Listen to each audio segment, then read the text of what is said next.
അവൾ വിഗും വെച്ച് വന്നിരിക്കുന്നത് കണ്ട് ജുവണ്ണാകെ കലി കയറുന്നുണ്ട്. അവൻ ആദ്യം അതെടുത്ത് മാറ്റിയിട്ടാണ് സംസാരിച്ചത്. തൽക്കാലം ഈ പ്രശ്നം എങ്ങനെ പരിഹരിക്കാമെന്നുള്ളതിനെക്കുറിച്ച് ആലോചിക്കാം, മറ്റൊന്നും ചിന്തിക്കേണ്ട എന്ന് പറഞ്ഞ് അവൻ വിഷയം മാറ്റാൻ ശ്രമിക്കുന്നുണ്ട്. ഞാൻ കുറച്ച് റെസ്റ്റ് എടുത്ത ശേഷം നമുക്ക് ഈ പ്രശ്നം എങ്ങനെ പരിഹരിക്കാൻ പറ്റുമെന്ന് വീണ്ടും ആലോചിക്കാമെന്ന് പറഞ്ഞ് ജുവൺ അവിടെ നിന്ന് പോകുന്നു. മറ്റു വഴിയൊന്നും കൊണ്ട് റായം തന്നെ നേരിട്ട് പോയി ലൊക്കേഷനിലുള്ള തന്റെ സീനിയേഴ്സിനൊക്കെ ഡ്രിങ്ക്സ് വാങ്ങി നൽകുകയും മറ്റ് സഹായങ്ങൾ ചെയ്തു കൊടുക്കുകയും ഒക്കെ ചെയ്യുന്നു.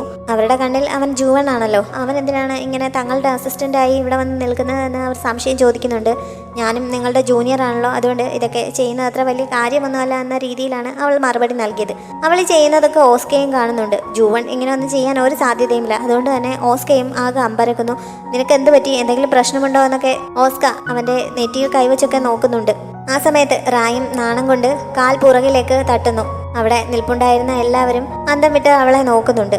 അന്ന് അവിടെ ഷൂട്ട് ചെയ്ത സീൻ ഓസ്ക വലിയ കുഴപ്പമില്ലാതെയാണ് ചെയ്തത്. പക്ഷേ യൂൻസിയോളിന് അത് തൃപ്തിയാവുന്നില്ല. അവൻ ചെയ്യുന്നത് ശരിയാവുന്നില്ല എന്ന് പറഞ്ഞ് അവൾ പലതവണ അത് വീണ്ടും വീണ്ടും ചെയ്യിപ്പിക്കുന്നു. കുറെ തവണ ചെയ്തിട്ടും ശരിയാവാതിരുന്നപ്പോൾ അവൾ അവനോട് ഭയങ്കരമായി ദേഷ്യപ്പെടുന്നുണ്ട്. അവസാനം ഓസ്ക ഷൂട്ടിങ്ങിന് ഇനി നിൽക്കുന്നില്ല എന്ന് പറഞ്ഞ് ദേഷ്യപ്പെട്ട് അവിടെ നിന്ന് പോകുന്നു. മാനേജറും വണ്ടിയിൽ ചാടിക്കേറി അവന്റെ ദേഷ്യം തണുപ്പിക്കാൻ ശ്രമിച്ച് നോക്കുന്നുണ്ട്. പക്ഷെ ഇത്തവണ ഓസ്കയ്ക്ക് വല്ലാതെ ഹേർട്ട് ചെയ്തിരിക്കുന്നു. അതുകൊണ്ട് അവൻ ഒരു തരത്തിലും ഷൂട്ടിങ്ങിന് വില്ലിങ് ആവുന്നില്ല. അവിടെ നടന്നതൊക്കെ റായ്മും കണ്ടുകൊണ്ട് നിൽക്കുകയാണല്ലോ. യൂൻസിയോളും ഓസ്കയും തമ്മിൽ നേരത്തെ എന്തോ വിഷയമുണ്ട് എന്ന് റായ്മിന് മനസ്സിലാവുന്നു. റായും അവൾക്ക് ഡ്രിങ്ക്സുമായി അടുത്തേക്ക് ചെല്ലുന്നുണ്ട്. ജൂവൺ ഇങ്ങനെ തന്നെ ആശ്വസിപ്പിക്കാൻ വേണ്ടി വന്നിരിക്കുന്നത് കണ്ട് യൂൻസിയോൾ ഒന്ന് അമ്പരക്കുന്നു. റായും അവളെ സമാധാനിപ്പിക്കാൻ വേണ്ടി പറഞ്ഞതൊക്കെ കേട്ടപ്പോൾ തങ്ങളുടെ റിലേഷനെ പറ്റി അറിഞ്ഞുകൊണ്ടാണ് അവൻ വന്നിരിക്കുന്നതെന്ന് വിചാരിച്ച് മുമ്പ് ഓസ്കയുമായി ഒരു റിലേഷൻഷിപ്പ് ഉണ്ടായിരുന്നുവെന്ന് യൂൻസിയോൾ സമ്മതിക്കുന്നു. പക്ഷേ ഇപ്പോൾ അതുമായി മുന്നോട്ട് പോകാൻ യാതൊരു താല്പര്യവുമില്ല. അവനെ തന്നെ വിവാഹം കഴിക്കാനാണ് ഉദ്ദേശിക്കുന്നതെന്ന് പറഞ്ഞിട്ടാണ് അവൾ അവിടെ നിന്ന് പോയത്. റായും തിരികെ റൂമിലെത്തിയ ശേഷം ജൂവണിനോട് അതിനെക്കുറിച്ച് സംസാരിക്കുന്നുണ്ട്. യൂൻസിയോൾ ഇപ്പോഴും ഇഷ്ടപ്പെടുന്നത് ഓസ്കയാണ് എന്ന് റായിമിന് ഇതിനകം മനസ്സിലായി കഴിഞ്ഞിരുന്നു. പക്ഷേ ജൂവണിന്റെ വിചാരം യൂൻസിയോളിന് തന്നോട് ഇഷ്ടമുണ്ടെന്നാണ്. അങ്ങനെയല്ല, യൂൻസിയോൾ ഇഷ്ടപ്പെടുന്നത് മറ്റൊരാളെ ആണ് എന്ന് റായും പറഞ്ഞിട്ട് അവനെ വിശ്വാസം വരുന്നില്ല. അവൾ അങ്ങനെ തന്നെ കൊച്ചാക്കുന്നതിന്റെ ദേഷ്യത്തിൽ അവളുടെ ഡയറക്ടർ ജങ്സുവിന് അവളോട് ഇഷ്ടമുണ്ട് എന്ന് അവൻ വിളിച്ചു പറയുന്നു. പക്ഷെ റായും അത് വിശ്വസിക്കാൻ തയ്യാറാവുന്നില്ല. ഞങ്ങളുടെ ഡയറക്ടർക്ക് എല്ലാവരോടും നല്ല കെയറിംഗ് ആണ്, അതുകൊണ്ടാണ് അദ്ദേഹം എൻ്റെ കാര്യത്തിൽ ഇത്രയധികം കെയർ ചെയ്യുന്നത്, അല്ലാതെ എന്നോട് ഇഷ്ടമൊന്നും ഉണ്ടായിട്ടല്ല എന്ന് പറഞ്ഞ് അവൾ തർക്കിക്കുന്നു. അങ്ങനെ വഴക്കിട്ടത് കാരണം അവൾ പിന്നെ അവിടെ ഇരിക്കാതെ ഓസ്കയുടെ റൂമിലേക്ക് പോവുകയാണെന്ന് പറഞ്ഞ് എഴുന്നേൽക്കുന്നു. പക്ഷെ ജൂവൺ അതിന് സമ്മതിക്കാതെ അവളെ തടയുന്നുണ്ട്.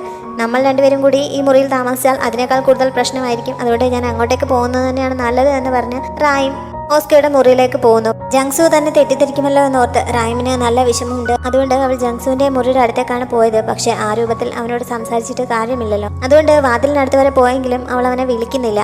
എൻ്റെ സ്വഭാവത്തിൽ ഇന്ന് നല്ല വ്യത്യാസമുണ്ടായിരുന്നു എന്ന് എനിക്കറിയാം. കുറച്ച് ദിവസങ്ങൾ കൂടി ഞാൻ ഇങ്ങനെയൊക്കെ തന്നെ ആയിരിക്കും, എന്നോട് ക്ഷമിക്കണം. കുറച്ച് ദിവസങ്ങൾ കൂടി കഴിഞ്ഞിട്ട് ഞാനെല്ലാം വിശദമായിട്ട് പറയാം എന്നൊക്കെ പറഞ്ഞുകൊണ്ട് അവൾ ജങ്സുവിന് ഒരു മെസ്സേജ് അയക്കുന്നു. അന്ന് രാത്രി കുറേ സമയമായിട്ടും അവൾ റൂമിലേക്ക് പോവാതെ ഗാർഡനിൽ ഒരിടത്ത് ചെന്ന് തനിച്ച് വിഷമിച്ചിരിക്കുകയാണ്.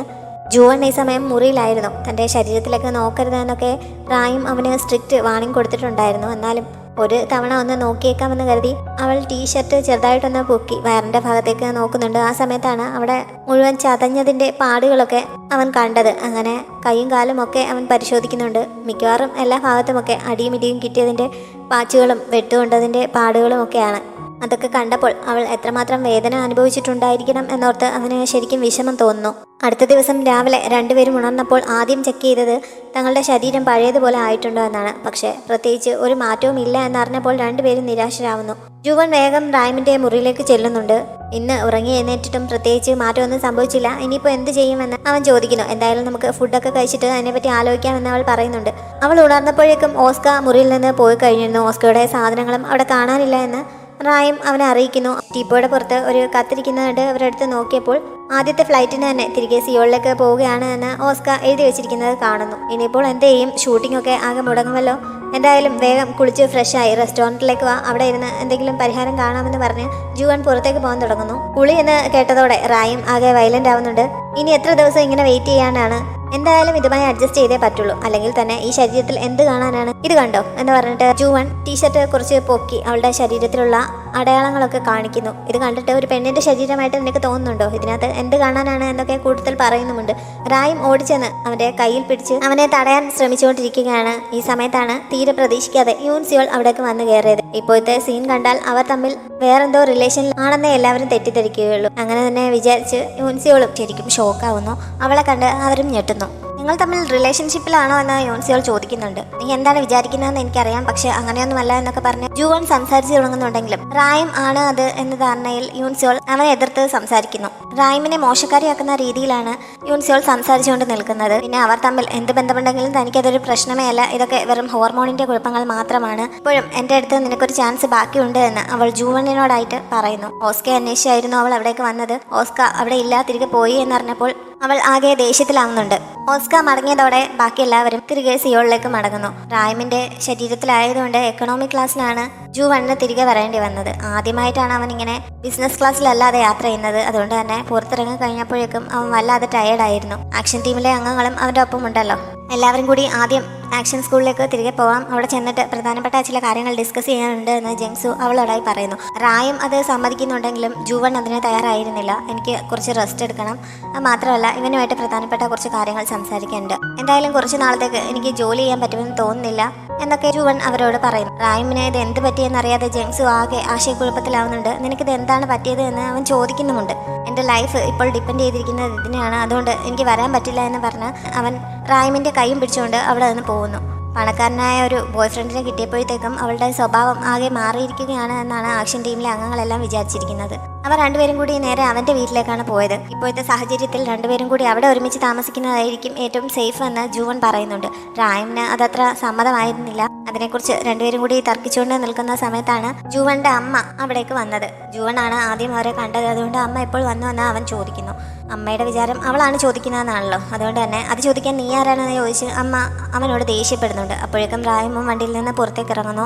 നിന്റെ വണ്ടി ഓടിച്ചുകൊണ്ട് വരാൻ മാത്രം സ്വാതന്ത്ര്യം ഇവൾക്കായോ? ഇവളെ എങ്ങോട്ടേക്ക് കൂട്ടിക്കൊണ്ട് വരരുതെന്ന് ഞാൻ നിന്നോട് നേരത്തെ പറഞ്ഞിരുന്നതല്ലേ എന്നൊക്കെ ചോദിച്ച് അമ്മ ജുവനോടാണ് എന്ന രീതിയിൽ റായിമിനോട് ദേഷ്യപ്പെടാൻ തുടങ്ങുന്നു. ഞങ്ങൾ തമ്മിൽ അമ്മ വിചാരിക്കുന്നത് പോലെ റിലേഷൻഷിപ്പ് ഒന്നും ഇല്ല എന്നൊക്കെ റായും അവരെ സമാധാനിപ്പിക്കാൻ വേണ്ടി പറയുന്നുണ്ടെങ്കിലും ഇവൾ ഇവിടെ വന്ന് താമസിച്ചിട്ടില്ലെങ്കിൽ പിന്നെ എങ്ങനെയാണ് ഇവളുടെ ഡ്രസ്സൊക്കെ ഇവിടെ ഇരിക്കുന്നത് എന്ന് അമ്മ ചോദിക്കുന്നുണ്ട്. തൻ്റെ ഡ്രസ്സൊന്നും അവിടെ ഇല്ല എന്ന് റായിമിന് അറിയാമല്ലോ. ജുവൻ നേരത്തെ ആ ഷോപ്പിൽ നിന്ന് വാങ്ങിക്കൊണ്ട് വെച്ചിരുന്ന ഡ്രസ്സൊക്കെയാണ് അമ്മ കണ്ടത്. അവരെ അകത്തേക്ക് കൊണ്ടുപോയി അമ്മ അതെല്ലാം എടുത്തുകൊണ്ട് വന്ന് അവരുടെ മുന്നിലേക്ക് വലിച്ചെറിയുന്നുണ്ട്. ആ ഡ്രസ്സ് കണ്ടപ്പോഴാണ് റായിമിന് കാര്യം മനസ്സിലാവുന്നത്. ഇത് എങ്ങനെ ഇവിടെ വന്നുവെന്ന് അവൾ ചോദിക്കുന്നുണ്ട്. അങ്ങനെ അവൾ ചോദിക്കുന്നത് കേട്ടപ്പോൾ റായും അവൻ അറിയാതെ ആ ഡ്രസ്സുകൾ അവിടെ കൊണ്ട് വെച്ചതാണ് എന്ന് അമ്മ തെറ്റിദ്ധരിക്കുന്നു. പിന്നെ അതിൻ്റെ പേരിലാവുന്ന വഴക്ക്. അവസാനം രണ്ടുപേരെയും കൂടി എത്രയും പെട്ടെന്ന് അവളെ തിരികെ കൊണ്ടുവിടാൻ പറഞ്ഞ് അമ്മ അവിടെ നിന്ന് ഇറക്കി വിടുന്നുണ്ട്. വണ്ടിയിലിരിക്കുന്ന സമയത്ത് റായും വിഷമിച്ചിരിക്കുന്നത് കണ്ട് അവളെ സമാധാനിപ്പിക്കാൻ വേണ്ടി നമ്മുടെ ശരീരം പരസ്പരം മാറിയതിൽ ആദ്യമായിട്ടാണ് എനിക്ക് സന്തോഷം തോന്നുന്നത്. എന്തായാലും അമ്മ അത്രയും മോശമായ വാക്കുകൾ എനിക്ക് നേരെയാണല്ലോ പറഞ്ഞത് എന്നൊക്കെ അവൻ പറയുന്നുണ്ട്. ഇതിനേക്കാളും മോശമായിട്ട് നീ എന്നോട് സംസാരിച്ചിട്ടുണ്ട്, അതുകൊണ്ട് അമ്മ പറഞ്ഞതിനെക്കുറിച്ച് ഓർത്ത് നീ വിഷമിക്കേണ്ട കാര്യമില്ല എന്ന് അവൾ പറയുന്നു. മുന്നോട്ടുള്ള കാര്യങ്ങളെക്കുറിച്ച് രണ്ടുപേരും കൂടി ഒരിടത്ത് പോയിരുന്ന് ആലോചിക്കുന്നു. ആരുടെയും മുന്നിൽ പിടിക്കപ്പെടാതെ ആള് മാറി ജീവിക്കുക അല്ലാതെ ഇപ്പോൾ അവരുടെ മുന്നിൽ വേറെ വഴിയില്ല. അതിനുവേണ്ടി അറിഞ്ഞിരിക്കേണ്ട കാര്യങ്ങൾ രണ്ടുപേരും പരസ്പരം പറഞ്ഞു കൊടുക്കാൻ തുടങ്ങുന്നു. ജുവന്റെ ഫാമിലിയെക്കുറിച്ചുള്ള ഡീറ്റെയിൽസ് ഇന്റർനെറ്റിൽ തന്നെ ഉണ്ട്. അതിൽ നിന്ന് ഫോട്ടോ സഹിതം എടുത്ത് അവൻ ഓരോരുത്തരെയും അവൾക്ക് പരിചയപ്പെടുത്തി കൊടുക്കുന്നു. മുത്തശ്ശനാണ് അവരുടെ ഫാമിലിയിലെ ഏറ്റവും മുതിർന്ന ആൾ. മുത്തശ്ശന്റെ പേരിലാണ് ഞാനിപ്പോൾ നോക്കി നടത്തുന്ന ഷോപ്പിംഗ് മാൾ ഉള്ളത്. അത് കൂടാതെ വേറെ ഒരുപാട് ഹോട്ടലുകൾ, റിസോർട്ടുകൾ, മറ്റു കമ്പനികൾ, അങ്ങനെ ഒരുപാട് ബിസിനസ് സ്ഥാപനങ്ങൾ മുത്തശ്ശന്റെ പേരിലുണ്ട്. അദ്ദേഹം 4 വിവാഹം കഴിച്ചിട്ടുണ്ട്. ഏറ്റവും അവസാനം വിവാഹം കഴിച്ച ആളാണ് ഇപ്പോൾ കൂടെ ഉള്ളത്. രണ്ടാമത്തെ ഭാര്യയിൽ ഉണ്ടായ മകളാണ് ഓസ്കയുടെ അമ്മ. മൂന്നാമത്തെ ഭാര്യയിൽ ഉണ്ടായ മകളാണ് എൻ്റെ അമ്മ.